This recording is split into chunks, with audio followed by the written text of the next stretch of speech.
বাসর ঘরে বিছানায় বসে বাবার মৃত্যুতে কান্না করছে আলিসা। একদিনেই বাবার মৃত্যু আর মেয়ের বিয়ে, এমন ঘটনা হয়তো এই পৃথিবীতে খুব অল্পই ঘটেছে। অন্যদিকে বাসা থেকে জোর করে বিয়ে দেওয়ায় আলমারি থেকে নিজের পোশাক ব্যাগে তুলছে নতুন বর আরসাল।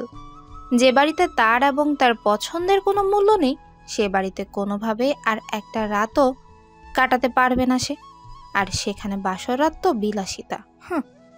আরসালের আর তিথির 2 বছরের ভালোবাসার কোনো মূল্যই দিল না তার পরিবার। যদিও ভালোবাসার সময় কম, তবুও সে তিথিকে প্রচণ্ড ভালোবাসে। তিথির কথা ভেবেই বুক ভারী হয়ে আসছে আরসালের। হুটহাট করে কোথা থেকে কোন মেয়েকে সাথে এনে ফাঁদে ফেলে সোজা বিয়ে দিয়ে দিল তার বাবা। রাতের অন্ধকার দূর হতে না হতেই বাবাকে চিরতরে হারিয়ে ফেলে আলিসা। একজন বাবা যে একটা মেয়ের কাছে ঠিক কতটা মূল্যবান, সেটা হয়তো সে বাবার মেয়ে ছাড়া আর কেউ বুঝতে পারবে না। ব্যাগে নিজের পোশাক তুলছে আর রাগে ফুঁসছে আরসাল। এমনিতেই বাবাকে হারানোর শোক, আবার অন্যদিকে মনের বিরুদ্ধে গিয়ে যাকে বিয়ে করতে হলো, এমন এক পরিস্থিতিতে তার এমন ব্যবহার দেখে শব্দ করেই কেঁদে ফেলে আলিসা। শব্দ করে কেঁদে ফেলায় আরসালের কপালে বিরক্তির ছাপ স্পষ্ট দেখা দিল।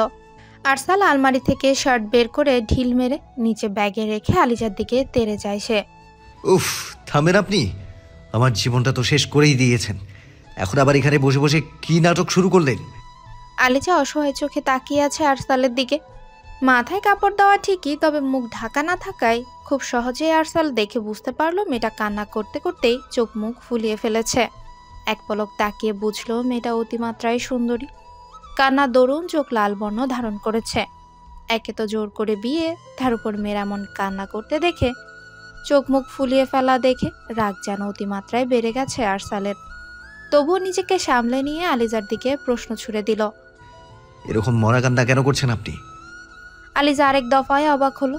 তার মানে উনি জানেনই না যে তার বাবা মারা গেছে, নাকি যেন এমন ব্যবহার করছে তার সাথে। আপনি কিছুই জানেন না? আরসাল এবার ভ্রু কুঁচকে উল্টো প্রশ্ন করে যে আপনি তো দেখলেনই কিভাবে বিয়েটা হলো, আমি কিভাবে জানবো আপনার ব্যাপারে? আমি তো নিজেই নিজের সমস্যা সমাধান করব কিভাবে বুঝতে পারছিলাম না, তার উপর আজকের এই অঘটন। আমার বাবাকে খুন করা হয়েছে। কথাটা শুনেই চমকে উঠে আরসাল আমতা করে আবারও জিজ্ঞেস করে, খুন? কিন্তু কেন? আর আপনি বা কিভাবে বুঝলেন? আমি আমার বাবাকে খুব ভালোবাসি, তিনি ছাড়া আমার কেউ ছিল না। এখন তো সেই বাবাও আমার সাথে রইল না। আরসাল নিজের মাথা ঠান্ডা করে আলিজার পাশে গিয়ে বসে। ভালো না হয় তিথিকে বাসে, কিন্তু তারপরও তো এখানে এই মেয়েটার কোনো দোষ নেই। তার নিজের বাবাই তো জোর করে তাদেরই বিয়েটা দিয়েছে। মেয়েটা আজকে তার বাবাকে হারিয়েছে, অন্তত এটা জানার পর তার সাথে খারাপ আচরণ করা যায় না। এতটা অমানবিক আরসাল নয়। সে এক দিক থেকে ভেবে নেয় মেয়েটার সাথে ভালো ব্যবহার করলে হয়তো ম্যাচুয়ালিটি ডিভোর্স করা যাবে, আর তারপর তিথিকে সে বিয়ে করতে পারবে। কিন্তু এই কাজটা এই মেয়েকে দিয়ে করাতেই হবে, কারণ আরসাল চাইলেই পরিবারকে জানালে তার বাবা এটা কোনোদিন হতে দিবে না। কিন্তু এখন এসব নিয়ে ভাবা যাবে না। বুদ্ধি যেহেতু মাথায় চলে এসেছে, তাহলে আর বাড়াবাড়ি না করাই ভালো। হটকারিতায় কিছুই হয় না। রাগের কারণে বাড়ি থেকে বেরিয়ে যাচ্ছিল, কিন্তু কোথায় যেত, কি করত, কিছুই তো সে জানে না। সবচেয়ে ভালো হবে এই রাতটা চিন্তা করে কোনো পদক্ষেপ নিলে। যত যাই হয়ে যাক, কালকে তিথির সাথে দেখা করতেই হবে। তাকে সবকিছু বুঝিয়ে বলতে হবে। তিথি বুদ্ধিমতী মেয়ে, সে নিশ্চয়ই সব বুঝবে। ভাবনার ইতি টেনে সে আলিজার দিকে তাকায়। মেয়েটা কেঁদেই যাচ্ছে। বললেন না তো? এক গ্লাস পানি খাওয়াবেন? গতকাল রাতের পর থেকে আর কিছু খাওয়া হয়নি, খুব পিপাসা পেয়েছে। আচ্ছা, আপনি কান্না বন্ধ করুন, আমি এনে দিচ্ছি। আরসাল পাশের টেবিল থেকে গ্লাসে পানি নিয়ে ভাবছে, আজকে মেয়েটার বাবা না মারা গেলে অন্য কিছু না ভেবে এখানে নিশ্চিত অতিরিক্ত স্লিপিং পিল মিশিয়ে খাইয়ে দিত, কিন্তু রাতের মধ্যে গুম করে দিত সদ্য বিবাহিত স্ত্রীকে। কিন্তু সে এতটা নির্মম নয়, তাই আজকে বেঁচে গেল মেয়েটা। এই নিন পানি, খেয়ে দিন। আলিজা আরসালের হাত থেকে পানিটা নিয়ে ঢকঢক করে খেয়ে নেয়। পানি শেষ করে আরসালের দিকে আবারও গ্লাসটা এগিয়ে দেয়। আরসাল আলিজার হাত থেকে গ্লাস নিয়ে টেবিলে রেখে দেয়। কিছু খাবেন? না, আমার ক্ষুধা নেই। আপনার নাম হয়তো আলিজা, বাবা ডেকেছিল একবার। আপনি বলেছিলেন আপনার বাবাকে খুন করা হয়েছে। কী কারণে খুন করা হলো তাকে? কেই বা খুন করলো? আমার বাবা আমজাদ শেখ। আমজাদ শেখ? কি বলছেন আপনি? ওনার তো কোনো মেয়ে ছিল না। ইভেন ওনার তো একটা ছেলে শুধু শুনেছি বাবার কাছে। আমি বাবার আগের পক্ষের মেয়ে। মানে উনি 2 বার বিয়ে করেছিলেন? হ্যাঁ। বিষয়টা একটু অবাক করে এই আরসালকে, কারণ এই বিষয়টা সবার কাছে অজানা। তার বাবা নিজে আমজাদ শেখের এত কাছের মানুষ, তার ছেলে হয়ে এই বিষয়ে সে অবগত নয়। এরকম ঘটলো কিভাবে? আলিজা কাঁদতে কাঁদতেই জবাব দেয়। আমি তুরস্কে থাকতাম, বাবা আমাকে ওখানে রেখে দিয়েছিলেন। কিছুদিন ধরে মনে হচ্ছিল আমাকে কেউ অনুসরণ করছে, সেটা বাবাকে জানালে 1 সপ্তাহের মধ্যে তিনি এখানে নিয়ে আসেন। তার পরিবারের সাথেই ছিলাম এই কয়েকদিন। গত রাতে বাবাকে বলি ভোরবেলা দুজন হাঁটতে বের হব। বাবাও রাজি হয়ে যায়। ভোরবেলা বাবা ডাকলে দুজন বেরিয়ে পড়ি। বাবার সাথে যারা থাকে তারা আমাদের থেকে অনেকটা পিছনেই ছিল। দুজন হাঁটছিলাম আর গল্প করছিলাম। হঠাৎ কোথা থেকে একটা গুলি এসে সরাসরি বাবার বুকে বিঁধে যায়। আমার বাবা ওখানেই। কথাগুলো বলে আবারও কান্নায় ভেঙে পড়ে আলিজা। আরসাল কি বলে সান্ত্বনা দেবে বুঝতে পারছে না। সে এটাও বুঝতে পারছে না এই সময়ে সে যে আলিজাকে অনিচ্ছে বিয়ে করেছে, ডিভোর্স দিতে চাইছে, বা সে যে অন্য কাউকে ভালোবাসে, এসব কি বলা ঠিক হবে? একেই তো মেয়েটা বাবাকে হারানোর শোকে নিজেকে সামলে উঠতে পারছে না, আবার এমন বিয়ে, আবার যদি তার বিষয়টা শোনে তাহলে একেবারে শেষ হয়ে যাবে মেয়েটা। আচ্ছা, আপনি কান্না বন্ধ করুন। আমি খাবার এনে দিচ্ছি, খেয়ে ভালো মেয়ের মতো ঘুমিয়ে পড়বেন। কি হলো, চুপ করুন একটু। আমি সকালে আপনার সব কথা শুনে আপনাকে এই ব্যাপারে সাহায্য করব, কথা দিলাম। আমার শেষ সম্বলটুকু আমি হারিয়ে ফেললাম। আলিজা বিলাপ করে কান্না করতে থাকে। এদিকে আরসাল চলে যায় তার জন্য খাবার আনতে। খাবার গরম করে প্লেটে সাজিয়ে রুমে এসে দেখে আলিজা রুমে নেই। খাবারের প্লেটটা বিছানার উপর রেখে মেঝে থেকে ব্যাগটা তুলে আলমারিতে রাখে সে। ঘড়ির দিকে তাকিয়ে দেখে রাত 12টার পার হয়ে গেছে। এত রাতে আবার গইল কই মেয়েটা? ভাবতেই ওয়াশরুমে পানির শব্দ শুনতে পায়। সে বুঝতে পারে হয়তো আলিজা ফ্রেশ হতে গেছে। আলিজার বাবা আমজাদ শেখের সাথে তার বাবা আছেন অনেক দিন ধরে। যখন আরসাল অনেক ছোট ছিল, দুজন একসাথে রাজনীতিতে যুক্ত ছিলেন।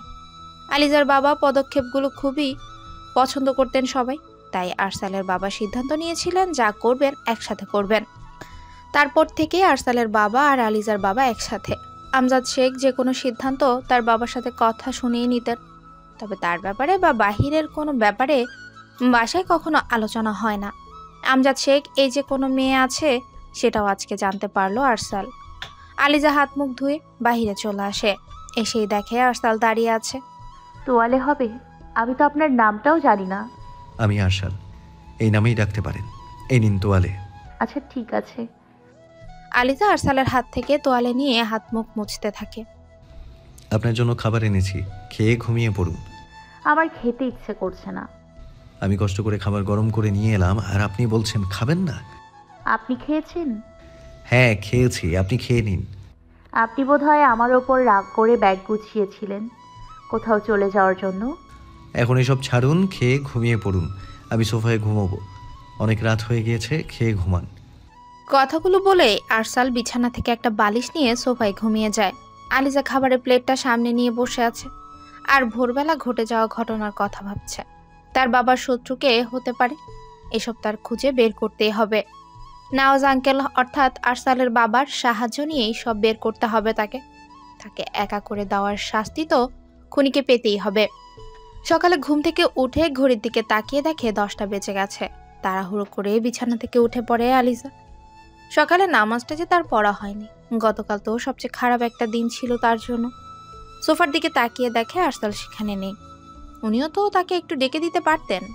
আলিজা বিছানা থেকে উঠে অজু করে ফজরের কাজা নামাজ আদায় করে নেয়।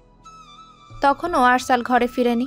তিনি কোথায় যেতে পারে এত সকালে সেটা ভেবে পাচ্ছে না আলিজা। আরসাল কি করে না করে, বাসায় কে থাকে কিছুই তো জানে না আলিজা। রাতে হয়তো আরো দুজনকে দেখেছিল আলিজা, তবে কেউ কেন তার খোঁজ নিতে আসছে না। আলিজা নিজেই ভাবে নওয়াজ আঙ্কেলের সাথে কথা বলার কথা, তার বাবার বিষয়। আলিজা রুম থেকে বাহিরে বের হওয়ার কথা চিন্তা করলেই 16-17 বছর বয়সী একটা মেয়ে রুমে ঢুকে আসে। এই মেয়েটাকে সে গত রাতেও দেখেছিল। ভাবি, ঘুম থেকে উঠলে কখন? কিছুক্ষণ আগে। আমাকে ডাকা হয়নি কেন?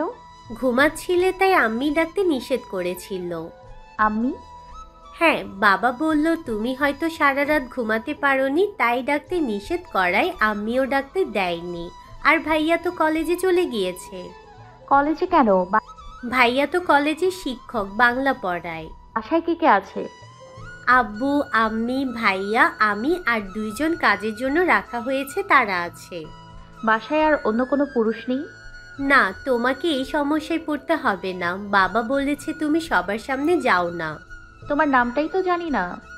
আমার নাম নরিন, সবাই রনু বলে, তুমিও রনু বলে ডেকো। আচ্ছা ঠিক আছে। চলো, আম্মি তোমার জন্য অপেক্ষা করছে। নওরিন আলিজাকে নিয়ে তার মায়ের ঘরে চলে যায়। উনি বসে বসে চশমা চোখে দিয়ে সুতোর কোনো কাজ করছিলেন। আলিজাকে দেখে হাতের কাজ সরিয়ে রাখলেন। ওখানে দাঁড়িয়ে রইলে কেন? এসো এখানে, বসো এখানে। মিসেস মোহনার কথা শুনে পাশে গিয়ে বসলো আলিজা। মিসেস মোহনা নওরিনকে নাস্তা নিয়ে আসতে বলল আলিজার জন্য। নওরিন টানা পায়ে চলে গেল।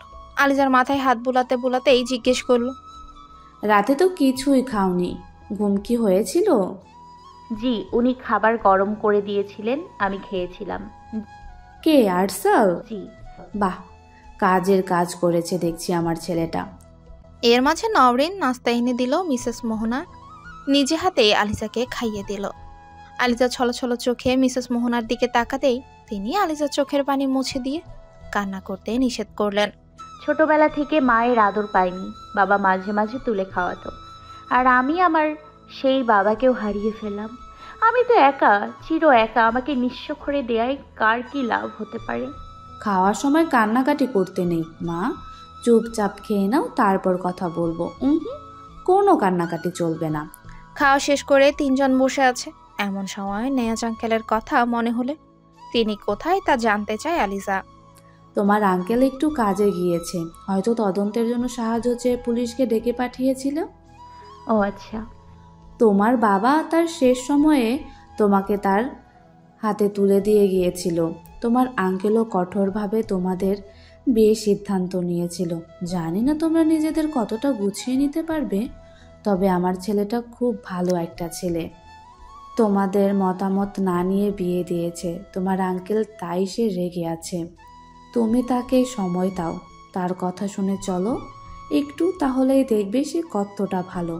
স্বামী স্ত্রীর মধ্যে ভালোবাসা তৈরি হতে সময় বেশি লাগে না। জি আন্টি।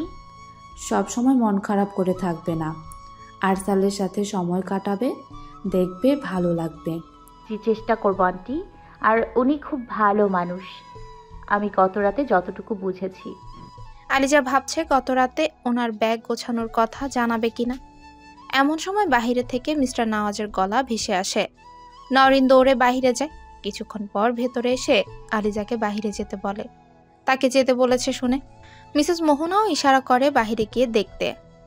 আলিজা ওড়না দিয়ে মাথা সহ সমস্ত শরীর ঢেকে ধীর পায়ে বাহিরের রুমে যায়। বাইরের রুমে গিয়ে দেখে নওয়াজ আঙ্কেল সহ কয়েকজন পুলিশ সোফায় বসে আছে। আলিজাকে দেখে তারা দাঁড়িয়ে যায়। আলিজা এগিয়ে আসে, সবাইকে বসতে বলে। মিস্টার নওয়াজ তাকেও বসতেই বলে। আমার বাবার খুনের তদন্তের কি খবর অফিসার? কিছু জানা গিয়েছে কি? যত তাড়াতাড়ি সম্ভব খুনিকে খুঁজে বের করুন। কেন আমাকে এত একা করে দিল? কি ক্ষতি করেছিল আমার বাবা? আমাদের তদন্ত চলছে ম্যাম। আসলে আমরা সহ কেউ আপনার বিষয়ে জানতাম না। এখনও কেউ বুঝেই উঠতে পারছে না যে আপনি আনজাদ শেখের মেয়ে। আমরা চাচ্ছি এখন কেউ না জানুক, কারণ নেওয়াজ স্যার যতটুকু বললেন আপনাকে সেফ রাখতে আপনাকে ছোটোবেলা থেকে আড়ালে লাগা হয়েছিল। মাত্র এত বড় একটা ঘটনা ঘটে গিয়েছে, এখন যদি শত্রু আপনার ব্যাপারে জেনে যায় তাহলে আপনার ওপর আক্রমণ করবে। আমার ব্যাপারটা ভাবতে হবে না, প্লিজ আপনারা আমার বাবার খুনিকে ধরুন। ম্যাম, আপনি গতকালের ঘটে যাওয়া ঘটনা একটু বলুন প্লিজ। গতকাল তো কথাই বলতে পারেননি। অবশ্যই বলবো। আমি আমার বাবার খুনির বিচার চাই। আমার বাবাকে আমি অসম্ভব ভালোবাসি। প্রতিটা মেয়ে জানে বাবা আসলে কি হয়। আলিজা গতকাল ভোরবেলা বের হওয়ার ঘটনা পরিপূর্ণভাবে খুঁটিনাটি সব বলে দেয়, যেন এতে কোনো কিছুর ক্লু পেলেও কাজে লাগাতে পারে পুলিশ। জিজ্ঞাসাবাদ শেষ করে পুলিশ বিদায় নিয়ে চলে যায়। আলিজা আর নওয়াজ বসেছিলেন, দুজন বসে কথা বলছিল। এমন সময় বাবার বাসায় যাওয়ার কথা জানালে আরসালের বাবা আর না জানায় না, কারণ মেয়েটার বাবার জন্য সবসময় কান্না করেই চলেছে। ওখানে গিয়ে যদি একটু ভালো লাগে, তাই আরসালকে সাথে নিয়ে যেতে বলে।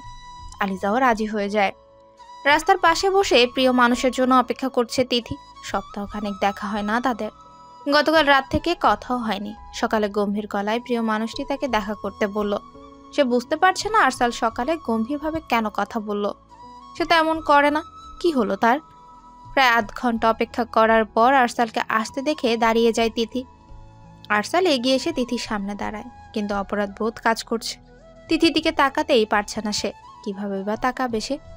অনেক বড় অন্যায় করে ফেলেছে যে। সবটা জানার পর তিথি কিভাবে রিয়েক্ট করবে সেটাই ভেবে পাচ্ছে না আরসাল। তিথি নীরবতা ভেঙে আরসালের দিকে এগিয়ে আসে, সোজা জড়িয়ে ধরে তাকে, যেন কতদিন পর সামনে পেল তাকে। একেই তো 7 দিন পরে দেখা করলে, আবার এতক্ষণ অপেক্ষাও করালে। সোজা হয়ে দাঁড়াও, একটা কথা বলার আছে তোমাকে। কি এমন কথা যার জন্য তোমার বুক থেকে আমাকে সরতে হলো? তুমি তো জানো ওটা আমার একান্ত ব্যক্তিগত জায়গা, যেখানে আমার একটু শান্তি আর স্বস্তি মিলে। আমার কথাটা শোনো তিথি। জি বলুন। তুমি রেগে যাচ্ছ কেন? আপনি কথা বলতে এসেছেন, বলুন, আমি শুনছি। তুমি এখনই রাগ করলে আমি তোমার সাথে করা অন্যায়ের কথা কিভাবে বলবো তিথি? মানে বুঝলাম না, কিছু কি হয়েছে? অনেক কিছু ঘটে গিয়েছে আমাদের জীবনে তিথি। কি ঘটালো শুনি? আর তুমি মুখটা বাংলার 5-এর মতো করে রেখেছো কেন? বিয়ে। কার বিয়ে? আমার বিয়ে। তোমার বিয়ে? তোমার বিয়ে কি? গত রাতে বাবা একটা মেয়েকে বাসায় আনে, তারপর জোর করে বিয়ে দিয়ে দেয়। মজা করছো আমার সাথে? প্রাঙ্ক হচ্ছে আমার সাথে? তিথি, আমি কলেজের টিচার, আমি কেন তোমার সাথে এসব করব? সকাল সকাল তোমাকে ডেকে এরকম মজা করার কোনো ইচ্ছে আমার নেই। তাহলে তুমি যা বলছো সেগুলো কি আমাকে বিশ্বাস করতে হবে? হ্যাঁ, সত্যি বলছি। আমি যত তাড়াতাড়ি সম্ভব ডিভোর্সের ব্যবস্থা করব। মানে সত্যি বলছো তুমি? হ্যাঁ তিথি, আমি সত্যি বলছি, বিশ্বাস করো। এই আমাকে দেখে বুঝতে পারছো না? আমি চিন্তায় সারা রাত ঘুমোতে পারি না। তিথির মুখে আর কোনো কথা নেই। সে এখনো বিশ্বাস করতে পারছে না। তবে আরসাল তো এমন মজা করে না তার সাথে। তবে এখন সে যেটা বলছে সেটা কি সত্য? তার কি আরসালের কথা বিশ্বাস করা উচিত? যদি সে সত্যই বলে থাকে, তবে এটা কেন করলো তার সাথে? বিশ্বাস করতে বলছো? হ্যাঁ। দাঁড়াও 1 মিনিট। তিথি আরসালের বোনকে কল দেয় তখনই। তিথি ভাবে আরসাল হয়তো তার সাথে মজা করছে। তার বোন এখনই বলবে এসব কিছুই হয়নি, আর আরসাল ধরা পড়ে যাবে। তিথি ফোন দিয়ে জিজ্ঞেস করলে ওপাশ থেকে গম্ভীর কণ্ঠে উত্তর হ্যাঁ আসতেই তিথি কলটা কেটে দেয়। মনে হচ্ছে পায়ের নিচ থেকে মাটি সরে গেছে তার। তোমার বাসার সবাই তো জানতো আমাদের ব্যাপারটা, তাই না? তাহলে তোমরা সবাই মিলে আমার ভালো থাকাটা কেড়ে নিলে কেন আরসাল? আঙ্কেলও তো আমাকে খুব পছন্দ করতেন, তাহলে এরকম কেন করলে তোমরা আমার সাথে? কম বিয়ে তো ভাঙিনি আমি তোমার জন্য, আমার সব শেষ করে দিলে। এখন এসে বলছো তোমাকে জোর করে বিয়ে দেওয়া হয়েছে? বাহ! কথাগুলো বলেই কান্নায় ভেঙে পড়ে তিথি। একদম দিশেহারা লাগছে দেখতে। বারবার নাক টানছে আর চোখ মুছে যাচ্ছে। প্রিয় মানুষ হারিয়ে গেলে বুঝি সব থমকে যায়। তিথি প্লিজ, আমি ভেবেছিলাম তুমি অন্তত আমাকে বুঝবে। তোমাকে বিয়ে করতে বললো আর তুমিও বিয়ে করে নিলে? এতদিন দেখেছি মেয়েদের তার বাসার থেকে জোর করে বিয়ে দিয়ে দেয়, এখন তুমিও প্রমাণ করে দিলে ছেলেদেরও। তোমার বাবা যদি নিজের মাথায় রিভলভার ঠেকিয়ে প্রেশার দেয়, তাহলে তুমি কি করতে বলো তো? যা হয়েছে তা যে একেবারেই সমাধানযোগ্য নয় সেটা তো না, তাই না? আসলে কি বলো তো, পুরুষ কষ্ট প্রকাশ করে না বলে তোমরা ভাবো আমাদের কোনো কষ্টই নেই। আর তাছাড়া আমি রাতেই ব্যাগ গুছিয়ে বের হয়ে আসবো বলে ভেবেছিলাম। বের হয়ে কোথায় যেতাম? আর মেয়েটার সাথে খারাপ আচরণও করে ফেলেছিলাম। পরে জানলাম তার বাবাকে খুন করা হয়েছে, তার দায়িত্ব আমার বাবাকে দেয়া হয়েছে, জন্য বাবা কোনো পথ না দেখে এটা করেছে। তোমার উপর আমার ভরসা ছিল, ভালোবাসলে বিশ্বাস রাখতে হয়। তুমি তো। আমি যদি বিয়ে করে এসে তোমাকে এইভাবে জানাতাম তাহলে কি করতে বলো? আমার এরকম আচরণ করা কি স্বাভাবিক না আরসাল? প্লিজ তিথি, তুমি অন্তত আমার থেকে দূরে যেও না। তুমি তো জানো আমি তোমাকে ভালোবাসি।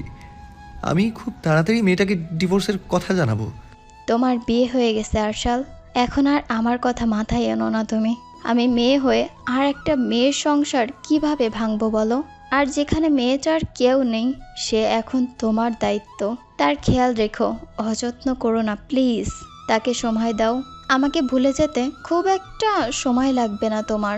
আসি আরশাল, ভালো থেকো। আমি তোমাকে ছাড়া কিভাবে ভালো থাকবো? কথার কোনো উত্তর না দিয়ে নিজের গন্তব্যের দিকে পা বাড়ায় তিথি। চোখে যেন সে ঝাপসা দেখছে, বুক ফেটে কান্না আসছে। এতটা একা তার কখনোই লাগেনি। খুব পছন্দের ভালোবাসার জিনিস মানুষগুলোই কেন অন্য কারো হয়ে যায়। পেছন থেকে আরসাল বারবার ডাকতে থাকলেও পেছনে ফিরে তাকায়নি তিথি। সে এসে বলেও না। আরশাল, যা হওয়ার হয়ে গেছে, তুমি আমার হয়ে যাওয়ার ব্যবস্থা করো। আমি খুব স্বার্থপর, আমি তোমাকে কারোর সাথে দেখতে পারবো না। আরসালেরও যেন চোখ থেকে এক ফোঁটা জল গড়িয়ে পড়ে। ধীরে ধীরে মিলিয়ে যেতে থাকে তিথি, আর ভেতর থেকে একা হয়ে যায় আরসাল। ভালোবাসার পরিণতি এমন না হলেও তো পারত। সারাদিন সে একই জায়গায় কাটিয়ে সন্ধেবেলা বাসায় ফিরে আসে আরসাল। বাড়ির ভেতর ঢুকতেই দেখে তার বাবা বসে আছে। আরসালকে দেখে ডাক দিলেন। আরসাল কাছে আসতে বসতে বললেন। আরসাল বাবার কথা মতো পাশে বসে। তিথি, নওরিনকে কল দিয়েছিলে শুনলাম। হুম। ওকে, যেন তোমার আশেপাশে আর না দেখি। আশা করছি বাবার কথা শুনবে। বাবা কেন করলেন আমার সাথে এটা? ওকে না মেনে নিলে আগেই বলতেন। আর ওই মেয়েকে তো এমনি বাসায় রাখা যেত, এভাবে বিয়ে দেওয়ার তো দরকার ছিল না। তোমার চেয়ে বয়সে অনেকটা বড় আমি, সম্পর্কে তোমার বাবা। আমি নিশ্চয় তোমার খারাপ চাইব না। তোমার চেয়ে এই দুনিয়াকে বেশি দেখছি আমি। এখন তোমার আবেগের বয়সও নেই। যা হয়নি, যে ভাগ্য নেই তার কথা আর ভেবো না। যে তোমার স্ত্রী, তাকে স্ত্রীর অধিকার দাও। আলিজা যেন কোনোভাবে বুঝতে বা জানতে না পারে তিথির ব্যাপারে। তার বাবা মারা গিয়েছে, আশা করছি তাকে সময় দেবে। এখন যাও, রুমে যাও, ফ্রেশ হয়ে আলিজাকে নিয়ে তার বাবার বাড়ি যাও। আমি যেখানে কোনোদিন যাইনি সেখানে আজও যেতে পারবো না। আমার কথার অবাধ্য হওয়া আমি পছন্দ করি না, সেটা জানো তুমি আরশাল। ও বাড়ি থেকে গাড়ি পাঠিয়ে দিয়েছে, তৈরি হয়ে দুজন চলে যাও। তাড়াতাড়ি ফ্রেশ হয়ে রুমে যাও। আরসাল আর কথা বাড়ায় না, রুমে চলে যায় সে। রুমে এসে দেখে আলিজা রুমে নেই। এত বেশি পাত্তা না দিয়ে ওয়াশরুমে চলে যায় সে। বাবার উপর প্রচন্ড রাগ হচ্ছে আরসালে। তিথি চলে যাওয়ার পর বারবার তাকে কল দিয়েছে সে, কিন্তু তিথি তাকে কালো তালিকায় ফেলেছে। কোনো কাজে মন বসাতে পারছে না আরসাল। ওয়াশরুম থেকে বেরিয়ে মাথা মুছতে মুছতে বারান্দায় গিয়ে দেখে আলিজা বারান্দায় দাঁড়িয়ে আছে। আরসালের উপস্থিতি বুঝতে পেরে শাড়ির আঁচল দিয়ে চোখ মুছে নেয়। আলিজা পেছনে ঘুরে আরসালের দিকে তাকায়। আলিজা শাড়ি পরেছে। হ্যাঁ, আলিজা আজকে শাড়ি পরেছে। তার শাশুড়ি আর ননদ জোর করে শাড়ি পরিয়ে দিয়েছে। বিয়েটা আরসাল মন থেকে আর পছন্দ করে করলে হয়তো এখানে এক প্রকার প্রণয় ঘটে যেত। নতুন বর বউয়ের ভালোবাসা, প্রেম প্রকাশ পেত। আরসালের দিকে তাকায় আলিজা, চোখ লাল হয়ে আছে তার। কান্না করছেন আপনি? বাবার কথা মনে পড়ছিল। কান্না করবেন না, মৃত ব্যক্তির জন্য কান্না করা ঠিক না। কিন্তু বাবা। হুম, কান্না না একদম। যান, গিয়ে রেডি হন, আপনার বাবার বাসায় যেতে হবে। এখন? হ্যাঁ, বাবা বলল যেতে হবে। এখন গিয়ে ফিরবো কখন? আজকে ফিরবেন না। আপনিও থাকবেন এখানে? হ্যাঁ, বাবা বলল আগামীকাল আপনাকে একসাথে নিয়ে বাসায় ফিরতে। আপনার কি কিছু হয়েছে? না তো, কি হয়েছে? আচ্ছা, একটা কথা জিজ্ঞেস করি। হ্যাঁ বলুন, কি জানতে চান? আপনার কি কাউকে পছন্দ আছে? না মানে বিয়ের রাতেই ব্যাগ গুছিয়ে নিচ্ছিলেন হয়তো বের হয়ে যাওয়ার জন্য? আরসাল ভাবছে কি বলবে। তিথির বিষয়টা তো সে জানাতে চেয়েছিল, কিন্তু তার বাবাই তো তাকে নিষেধ করেছে। কিন্তু সে তো এখনো ছোট নেই, যে কিনা এখনো বাবার কথা মতো চলবে। কিন্তু বাবার কথা গ্রাহ্য করা ছাড়াও তো উপায় নেই। তার কথার অন্যথা হলে তিনি কি করে বসবেন নিজেও জানান না। তাই এখন তিথির বিষয়টা লুকিয়ে যাওয়াই উত্তম। তেমন কিছু না, হুটহাট করে বিয়ে দিয়ে দিল বাবা, তাই রাগ হয়েছিল। অন্য কোনো কারণ থাকলে বলতে পারেন, মানে পছন্দের ব্যাপারে। না, এরকম কিছু নেই, চিন্তা করবেন না। এখন গিয়ে তৈরি হয়নি। আপনি চাইলে আমার নাম ধরে ডাকতে পারেন আর তুমি করে সম্বোধন করতে পারেন। আচ্ছা ঠিক আছে, সেটা পরে হবে। তাড়াতাড়ি রেডি হয়ে নিন। আলিজা মাথা ঝাঁকিয়ে হ্যাঁ বলে চলে যায়। এই মেয়েটা এত মায়াবী যে তার সাথে কড়া কথা বলতেও পারছে না আরসাল। সবসময় কাদো কাদো মুখ করেই রাখছে, আর বলবেই বা কেন? মেয়েটা তো কোনো দোষ করেনি, যা হয়েছে তা ভাগ্যে লেখা ছিল। তবে কি ভালোবাসার মানুষকে হারিয়ে ভাগ্যকে মেনে নিতে হবে? দুজন গাড়িতে বসে আছে, কেউ কারোর সাথে কোনো কথাই বলছে না। আলিজা বারবার আরসালের দিকে তাকাচ্ছে। সে অন্যমনস্ক হয়ে বসে আছে। কিছুক্ষণ গাড়ি চলার পর গাড়ি থামে। বাড়ি এসে গিয়েছি। না, আপনি একটু বসুন, আমি আসছি। ঠিক আছে। প্রায় 10 মিনিট কেটে যায়, কিন্তু আলিজা আসছে না দেখে ড্রাইভারকে আলিজার ব্যাপারে জিজ্ঞেস করে। ছোট ম্যাডাম তো স্যারের কবর দেখতে গিয়েছে। এখানে ভেতরে? জি স্যার। আরসাল তাড়াতাড়ি বেরিয়ে যায়। এতক্ষণ লাগছে আসতে, তার মানে নিশ্চিত মেয়েটা ওখানে গিয়ে কান্নাকাটি করছে। মেয়েটা শব্দ করে কান্না করতে পারে না। গতরাতে সে দেখেছে কান্না করতে গিয়ে নিঃশ্বাসে সমস্যা হচ্ছিল। আরসাল ভেতরে গিয়ে দেখে আলিজা কবরে মাথা এলিয়ে দিয়ে কান্না করছে। কি করুণ দৃশ্যের সাক্ষী হলো আরসাল। আসলে এই মেয়েটার কেউ রইল না, একমাত্র বাবা ছিল। তবু এই অবস্থা। আলিজার মা কোথায়? সে বলেছিল সে প্রথম পক্ষের। ভাবনা থামিয়ে এগিয়ে গিয়ে আলিজাকে তুলে দাঁড় করে। আলিজা আরসালের বুকে মাথা রেখে কান্না করতে থাকে। আপনাকে বলেছিলাম আমি এভাবে কান্না করতে হয় না। আমার বাবা কার ক্ষতি করেছিল বলতে পারেন? আমার বাবাকে যার জন্য নিজের প্রাণ দিতে হলো। পুলিশ তো তদন্ত করছে, খুব তাড়াতাড়ি জানা যাবে। এখন চলুন, বাসায় চলুন, সন্ধ্যা হয়ে গেল। আমার বাবা ওখানে একা আছে, সব সময় দূরে রেখেছে, এখন একেবারে আমাকে রেখে চলে গেল। আমি বাবার কাছে যাব, প্লিজ আপনি আল্লাহকে বলেন না আমাকে আমার বাবার কাছে নিয়ে যেতে। আমার কেউ নেই পৃথিবীতে, এত একাকিত্বে আমি থাকতে পারবো না। আরসাল আলিজাকে ওখানে আর দাঁড়িয়ে থাকতে না দিয়ে নিয়ে গাড়িতে বসিয়ে দেয়। এভাবে কান্নাকাটি করা উচিত না। গাড়িও আপন গতিতে চলতে থাকে। কিছুক্ষণের মধ্যে বাসায় পৌঁছে যায় তারা দুজন। ভেতরে ঢুকতেই আলিজার ছোট মা এগিয়ে আসে। আলিজা দেখেও না দেখার মতো করে নিজের রুমে চলে যায়। আরসাল একটু আশ্চর্য হয় আলিজার ব্যবহারে। আরসাল দাঁড়িয়ে যায় সেখানে। সে তো এই বাসার কাউকে চেনে না। আসসালামু আলাইকুম। ওয়ালাইকুম আসসালাম।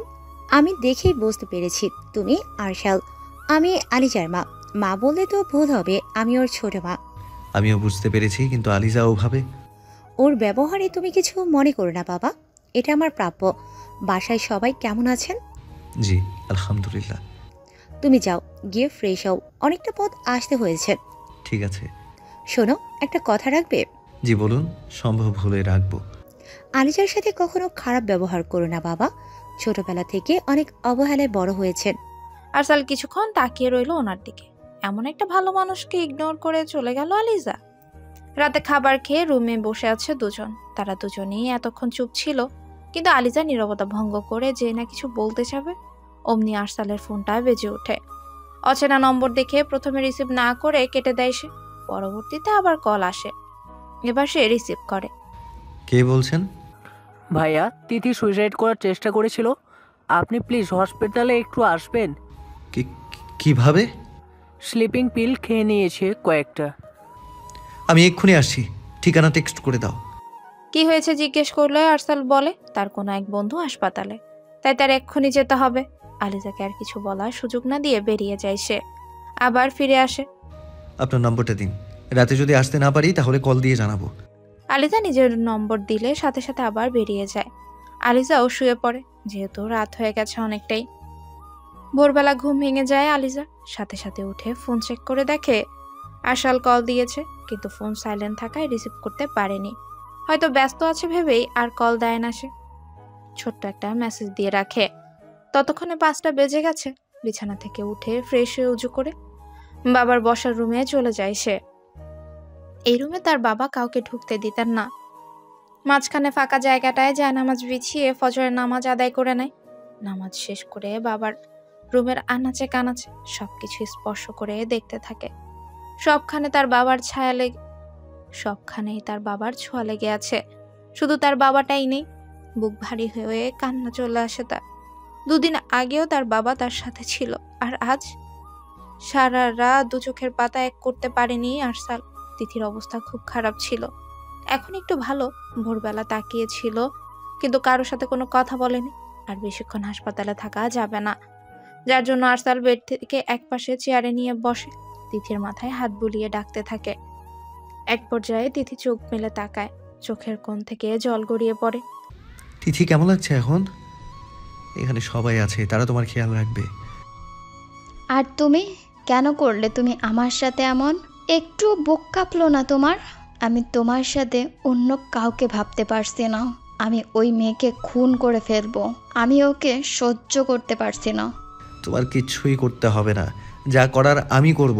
আর তাছাড়া তারও কোনো দোষ নেই, সব দোষ আমার ভাগ্যের। মেয়েটার হয়ে সাফাই গাইছো মনে হচ্ছে। আমি কিছু করছি না তিথি। আমি বলেছি তোমাকে যে আমি বলেছি তোমাকে যে আমি তাকে ডিভোর্সের কথা জানাবো। মেয়েটা বাবা হারানোর ধাক্কা সামলে উঠতে পারিনি এখনো, কিভাবে এইসব বলি? মেয়েটা বশ করে নিল নাকি তোমাকে? তার জন্য এত ভাবছো যে? তিথি, তুমি এখন অসুস্থ, সুস্থ হও, আমরা এইসব নিয়ে পরে কথা বলবো। আবার এটা যেন বলো না যে তিথি তোমাকে ভালো লাগে না। আমি ওই মেয়ের সাথেই থাকবো। তিথি, একদম বাজে কথা বলবে না। তোমার জন্য সারা রাত আমি ঘুমোতে পারিনি, আর তুমি এসব বলছো? রেস্ট নাও, আমি আসছি এখন। রিসেপশনে সব টাকা পরিশোধ করে দিয়েছি। তিথিকে আর কথা বলার সুযোগ না দিয়ে উঠে চলে যায়। এখানে বসে থাকলে সম্পর্ক নষ্ট হবে। তিথির মাথা ঠিক নেই। আরসাল আলিজাদের বাসা প্রায় পেয়ে গেছে। তিথি যা শুরু করেছে এভাবে বেশি দিন চলতে দেওয়া যাবে না, তাহলে সব শেষ হয়ে যাবে, সাথে সে নিজেও। কিন্তু আলিজাকে এসব কিভাবে বলবে সে? কিন্তু না বলেও তো উপায় নেই। এখন মনে হচ্ছে সে নিজে না থাকলেই সব সমস্যার সমাধান হয়ে যেত। এসব কথা নিজের মধ্যে চেপে রাখার উপায় নেই, আবার কাউকে বলারও উপায় নেই। ভাবতে ভাবতে বাসায় পৌঁছে যায় সে। কোথাও দেরি না করে সোজা রুমে চলে যায়। রুমে কেউ নেই দেখে একটা সিগারেট জ্বালিয়ে বারান্দায় চলে যায়। এটা যদি কষ্ট একটু কমাতে পারে। দাড়িবিহীন আর সিগারেট খাওয়া বা নেশা করা ব্যক্তি কিয়ামতের দিন আমাদের নবীর সাথে দেখা করার সুযোগ পাবে না। শায়েখ আহমদুল্লাহ স্যারের বক্তব্যে হয়তো জেনেছিলাম, অনেকদিন আগে, ভুল হলে জানিয়ে দেবেন। কথাটা শুনে পেছনে ঘুরে তাকায় আরসাল, তারপর হাতে থাকা জ্বলন্ত সিগারেটটা নিভিয়ে বাহিরে ফেলে দেয়। আসলে একটু চিন্তায় আছি, বন্ধুর দুর্ঘটনা ঘটেছে যে। তার এখন কেমন অবস্থা? এখন একটু ভালো, ঠিক হয়ে যাবে। আচ্ছা, আপনি ফ্রেশ হয়ে নিন, আমি নাস্তার ব্যবস্থা করছি। আপনি কি আবার বের হবেন? না, আর বের হব না, বিকেলে একদম বাসায় ফিরবো দুজন। ঠিক আছে, তাহলে আপনি ফ্রেশ হয়ে নিন। আপনার তো ছোট ভাই আছে তাই না? সে কোথায় দেখছি না তো। নানা ভাই নিয়ে গিয়েছে তাকে, সে বাসায় নেই। আচ্ছা ঠিক আছে, আপনার মা আপনাকে খুব ভালোবাসে। আপনার যেমন বাবা মারা গিয়েছে, ঠিক তেমন তারও স্বামী মারা গিয়েছে। আপনারও উচিত তাকে সঙ্গ দেয়া। ভুল বলে থাকলে আমি দুঃখিত। জি, আপনি ফ্রেশ হয়ে নিন। আরসাল ফ্রেশ হতে চলে যায় আর আলিজা নাস্তা নিয়ে আসতে যায়, কারণ তার ছোট মা নাস্তা তৈরি করেই রেখেছে। আলিজা নাস্তা নিয়ে আসতে গিয়ে দেখে ছোট মা নাস্তা করতেই বসেছে। সে নিজেই সবকিছু নিতে থাকলে ছোট মা একপাশে থাকা ট্রে দেখিয়ে দেয়, যেখানে আগে থেকে খাবার রেডি করার আছে। আলিজা কথা না বলে সেটা নিয়ে রুমে চলে যায়। ট্রে টেবিলের উপর রাখতেই আরসাল ফ্রেশ হয়ে বেরিয়ে আসে। আলিজা খাবার এগিয়ে দেয়। আপনি খেয়েছেন? না, আপনি খেয়ে নিন, আমি পরে খাবো। একসাথেই খেয়ে নেন, পরে কেন খাবেন? আসুন বসুন আমার পাশে। আমি পরে খেয়ে নিব। আরশাল, আপনি খেয়ে নিন। বসতে বলেছি আলিজা। কোনো উপায় না পেয়ে পাশে একটা প্লেটে কিছু খাবার নিয়ে বসে পড়ে আলিজা। আরসাল খেয়াল করে আলিজা খাবার নিয়ে চুপচাপ বসে আছে, কিন্তু কিছুই খায়নি এখনো। কিছু হয়েছে? খাচ্ছেন না কেন এখনো? আসলে আসলে কি? গরম পানি ধরেছিলাম হাতে, খুব লেগেছে, আঙুলগুলো এখনো জ্বলছে। দেখে শুনে কাজ করবে তো, তাই না? দেখি হাত দাও। তেমন কিছু হয়নি, তুমি করেই বলেন না প্লিজ, শুনতে ভালো লাগে। আরসাল বুঝতেই পারে না কথার মাঝে তুমি কেন চলে আসছে। অন্য কারো বেলায় তো এমন হয় না। না, এই মেয়ের থেকে তার দূরে দূরেই থাকতে হবে। আচ্ছা, আন্টির মতো আপনি আমাকে খাইয়ে দেবেন? আলিজার কথায় ধ্যান ভাঙে আরসালের। কি বলবে সে এখন? এখন কি আবার তাকে খাইয়ে দিতে হবে? কিন্তু না দিলেও তো মেয়েটা খেতে পারবে না। আর কোনো উপায়ও নেই, কারণ তার ছোট মার সাথেও মনোমালিন্য চলছে। কি আর করার, তাকে এখন খাইয়েই দিতে হবে। কেন যে প্রথমে জোর করতে গেল সে? না, ওটা একটু বেশি অমানবিক হয়ে যেত। এদিকে এগিয়ে আসুন, আমি খাইয়ে দিচ্ছি। কথাটি শুনে আলিজা হাসি মুখে আরশালের দিকে এগিয়ে যায়। তার ধারণা কিছু কিছু পুরুষ মানুষ আসলেই খুব ভালো হয়, স্ত্রীর যত্ন করতে পারে। আমি ভেবেছিলাম আমি আমার ভালোবাসা ত্যাগ করব, কারোর সংসার ভাঙবো না, কিন্তু পরে আমি হস্টেলে গিয়ে নিজের কথা রাখতে পারিনি আরশাল।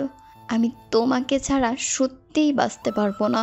তুমি আমার অক্সিজেন হয়ে গেছো। বিশ্বাস করো, তুমি আমার সাথে অসুখী এটা মানতে পারলেও তুমি অন্য কারোর সাথে অসুখী এটা আমি একদমই মানতে পারবো না আরশাল। আমি তোমাকে খুব ভালোবাসি। হাসপাতালের বেডেই বসে আরশালের হাত ধরে কথাগুলো বলল তিথি। তিথি এখন অনেকটাই সুস্থ, তাই তাকে বাসায় পাঠানো হচ্ছে। আর তাই আরশাল সন্ধ্যার পর আলিজাকে বাসায় রেখে এখানে এসেছে। তিথি তাকে না দেখতে পেয়ে একটু বেশি পাগলামো শুরু করেছিল। আমি জানি আমার তিথি আমাকে খুব ভালোবাসে। সে কি জানে না আমিও তাকে অনেক ভালোবাসি? জানি তো, কিন্তু ওই মেয়ে। আমি তো বলেছি তাই না যে আমি যত তাড়াতাড়ি সম্ভব ডিভোর্স দিয়ে দেব, কিন্তু তার জন্য কিছু সময়ের প্রয়োজন আমার। কত সময় লাগবে তোমার? মাত্র মেয়েটার বাবা মারা গিয়েছে। আমার বাবার অবস্থা খুব খারাপ, আর অবস্থা খারাপ হওয়ায় মন মেজাজও তার ভালো নেই। এখনই যদি আমি উল্টাপাল্টা কাজ করি তবে বাবা আমাকে ত্যায্যপুত্র করে দেবে। তখন আমি তোমাকে নিয়ে কি করব বলো? কোথায় যাব? একটু ধৈর্য ধরো, সব ঠিক হয়ে যাবে। আমার উপর ভরসা রাখো শুধু। তুমি আমাকে একদম ইগনোর করবে না। আমি মেসেজ দিলে রিপ্লাই করবে, কল দিলে কথা বলবে, আমাকে নিয়ে বের হয়ে সময় দেবে। আর কি? তুমি ওর থেকে দূরে দূরে থাকবে, একটু কাছে যাবে না কিন্তু। একদম যাব না, হয়েছে? আচ্ছা এবার উঠো, বের হই। তোমাকে রেখে বাসায় ফিরতে হবে। আচ্ছা যাও। ও 2000 টাকা দাও তো। কেন? এখন টাকা কেন লাগবে? অনলাইনে সুন্দর একটা ড্রেস দেখেছি, ওটাই নিব। আচ্ছা ঠিক আছে, নিও। এখন চলো তো। আরশাল তিথিকে তার বান্ধবী সহ হোস্টেলে নামিয়ে দিয়ে বাসায় চলে আসে। তিথি শুয়ে শুয়ে বারবার হাসছে আর টাকা দেখছে। এমন সময় তার বান্ধবী এসে পাশে বসে। এই নে হাসপাতালের অর্ধেক টাকা। ও ফেরত দিয়েছে তাহলে? হ্যাঁ, ফেরত দেবে না মানে? নাটক ভালোই সাজিয়েছিলাম, বলো। বুদ্ধিটা সেই ছিল, রাতে কিভাবে বউ রেখে ছুটে এলো বেচারা। আমার কাজ হয়ে গেছে, আর লাগবে না ওকে আমার। তারপর বউ নিয়ে সংসার করবে ইচ্ছা মতো, আমিও দেখতে যাব না। সোনার ডিম দেওয়া হাঁস এটা তোর। এখন তোর ইচ্ছে পূরণ হলে ছাড়তেও বেগ পেতে হবে না। বিবাহিত ট্যাগটা তো আছেই। লোকটা বোকা আছে, নইলে এমন করতে পারে? এ যুগে ভালোবাসা বলতে কিছু আছে নাকি? 1 বছর পিছে ঘুরে পটিয়েছি, আমার কথা তো ভাবতেই হবে বেব। এবার আমার ভাগটা বুঝিয়ে দিন ম্যাম। তিথি টাকাগুলো একসাথে করে নাড়াচাড়া করে আর হাসতে থাকে আর বলে, বুঝেছিস তাই মা? আরশাল সত্যিই সোনার ডিম পাড়া একটা হাঁস। আলিজা বাবার বাড়ি থেকে আসার পর থেকেই নরিন তার সাথেই আছে। তার কথাবার্তায় আলিজার মন ভালো হয়ে গেছে। মেয়েটা সত্যিই খুব ভালো, তা না হলে এত তাড়াতাড়ি কে এতটা কাছের হয়ে যেতে পারে? আলিজার মাথা ব্যথা করছিল, তাই নরিন তার মাথায় তেল দিয়ে আর গল্প করছে। আচ্ছা ভাবি, নুডলস খাবে এখন? হ্যাঁ। তোমার ভাইয়া আসলে তো ডিনার করবে সবাই। ততক্ষণে আমাদের নুডলস হয়ে যাবে, তুমি থাকো, আমি ঝটপট নুডলস বানিয়ে নিয়ে আসছি। শোনো, তুমি আমাকে হেল্প করো, আমি বানাচ্ছি, চলো। তুমি বানাবে? আচ্ছা চলো। দুজনেই রান্নাঘরে চলে যায়, তারা রান্নাও শুরু করে দেয়। এমন সময় আলিজার শাশুড়ি বাইরে আসে, এসেই দেখে দুজন রান্নাঘরে। তিনি রান্নাঘরের দিকে এগিয়ে যান। কি হচ্ছে এখানে? আম্মি, নুডলস খেতে ইচ্ছে করছিল, আমি রান্না করব বললাম, কিন্তু ভাবি বলল সে রান্না করবে আর আমাকে হেল্প করতে বলল। আরশাল এক্ষুনি চলে আসবে, রাতের খাবারের সময় হয়ে গিয়েছে। আর এখন তোমরা নুডলস খেতে ইচ্ছে করছে রুনু? ধরে নাও এটাই আমার ডিনার। আন্টি হয়ে গিয়েছে আমাদের প্রায়। আর উনি আসলে ফ্রেশ হবেন, তারপর তো খাওয়া। ঠিক আছে, যা করার তাই করো। আমি যাই রুমে, তোমার আঙ্কেলের মাথাটা ব্যথা করছে। ঠিক আছে আন্টি। উনি চলে গেলে দুজন আবারও রান্নায় মনোযোগ দেয়। অনেক মেয়ে আছে রান্না না পারাতেই গুণ হিসেবে দেখে। কেউ জিজ্ঞেস করলে বড় মুখ করে বলে, আমি ডিম ভাজি ছাড়া কিছুই রান্না করতে পারি না। রান্না করাটা একটা মেয়ের বা হাতের খেল হতে হবে। মেয়ে হবে সবকিছুতেই এগিয়ে। রান্নার মতো সহজ কাজটাই যদি না পারে তাহলে কেমন হয়? ইউটিউবের মারফতে অনেক ধরনের খাবার রান্না করতে পারে আলিজা। রনু?